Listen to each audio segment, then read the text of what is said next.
Hello everyone, কেমন আছো তোমরা সবাই? Welcome back to another mini vlog. তো আজকে বিকেলে আমরা বেরিয়ে পড়েছি কোথাও যাব বলে, বাট কোথায় যাব কী যাব কিছুই ঠিক করিনি, কিছুই প্ল্যান করিনি। আমরা কোনো দিনই করে বেরোই না। যাই হোক, তো আমি ওকে বললাম আমাকে কোথাও একটা নিয়ে চলো ঘুরতে, যেখানটা একটু শান্ত পরিবেশ হবে, ভালো হাওয়া দেবে, যেখানে দাঁড়িয়ে বা বসে কিছুক্ষণ আমরা গল্প করতে পারবো, আড্ডা মারতে পারবো, একটু শান্ত পরিবেশ হবে। তো যাওয়ার পথেই আমরা দেখলাম যে দক্ষিণেশ্বর ব্রিজটা বেশ ভালোই ফাঁকা আছে। এখানেই আমরা দাঁড়িয়ে পড়লাম, একটু গল্প করলাম, ভালো হাওয়া দিচ্ছিল, বেশ ছিলাম কিছুক্ষণ। দেন একটু নিজেদের মধ্যে টাইম স্পেন্ড করলাম, একটু কিছু ফটো টটো তুললাম, বাট বেশিক্ষণ দাঁড়াতে পারিনি, কেন কি ব্রিজে আমার প্রচণ্ড ভয় করে, আমি বেশিক্ষণ থাকতে পারি না। দেন আমরা চলে এলাম রাতের ডিনারটা করতে।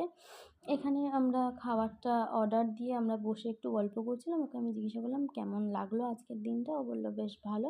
আমরা প্রতিটা মাসেই চেষ্টা করি দুজন দুজনকে একটু ভালো, একটু স্পেশাল ফিল করানোর।